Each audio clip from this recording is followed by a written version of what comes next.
Okay, so let's talk about power, okay, and how we derive power. And some of the ways we look at power is we need to start from, only thing really most people understand about power is the electric bill, right? So we look at electric power, we look at our electric bill. So we start with our electric bill. And our electric bill rate has certain units, right? What we have to recognize, the units for our electric bill is cents per kilowatt hour. Cents per kilowatt hour. Okay. And that basically is money over energy. Okay? So you are billed with respect to your money over the amount of energy or amount of energy you use, right? And so this is our bill. Our bill will then, from our energy, we'll just take this out here, right? You all understand money. So energy is what? Energy is simply kilowatt hour, just like that, okay? And our kilowatt hour is power times time, right? So our time is hour, our power is kilowatt. We will just take our kilowatts over this way, our power over this way, and our power we know to be what? Power is known to be VI, which is really volts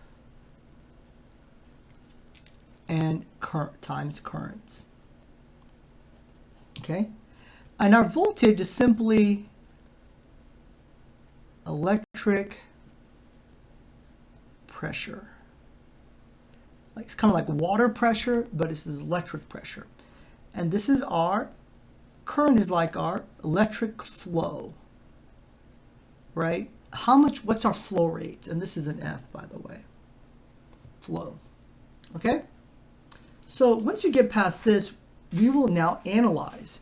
Really, once we understand power, okay, our energy is very simple because we take our power and multiply it by time. And we take our, and once we get our energy, we just divide it by our rate, our money, and our energy, we get our bill, right? So our bill rate is that, right? So everything is very simple after power. So let's really understand power. There are 3 types of power. Okay, 3 types. The first type is called real power. Okay, real power is also called average power. Okay, and we designate this as P real and P average. They both mean the same thing. Okay, so these are just terms, they're like synonyms, so to speak. Our real power is the power that we use, right? Our usage power. Our second type of power is called reactive power.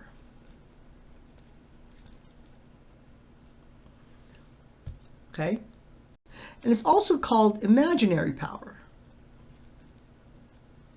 Okay?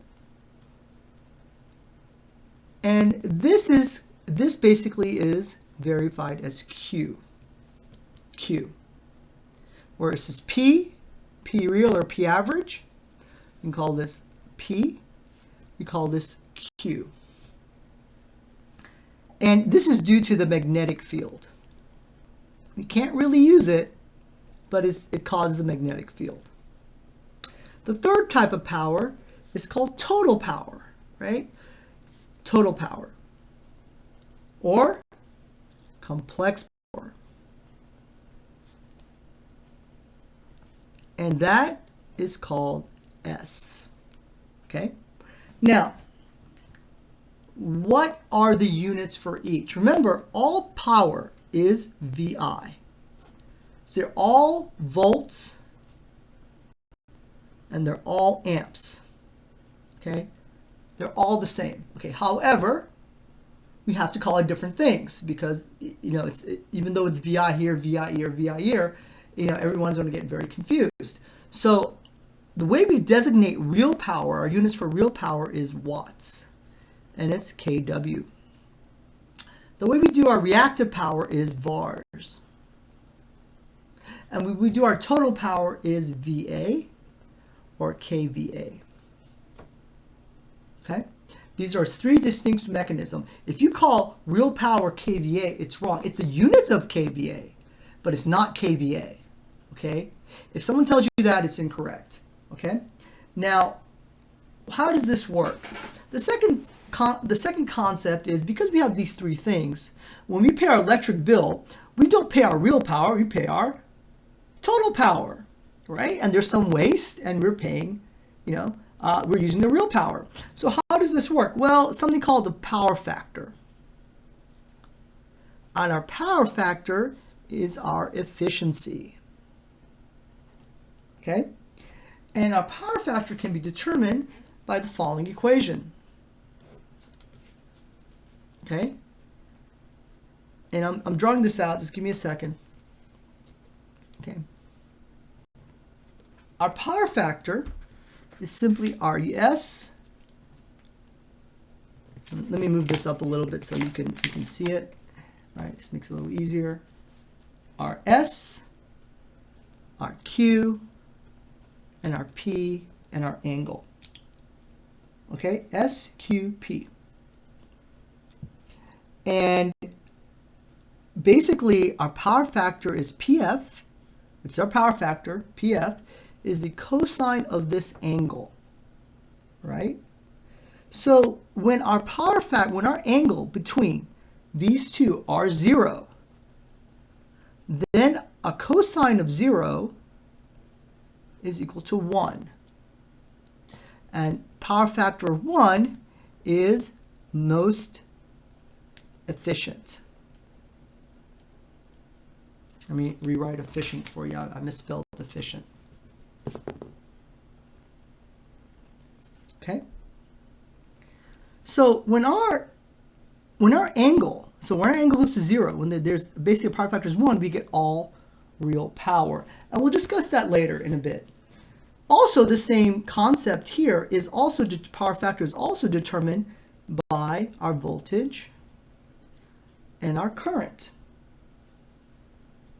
Okay, so this is our phi, and we'll talk about this in a minute, right? This is our angle here, and this is our amplitude.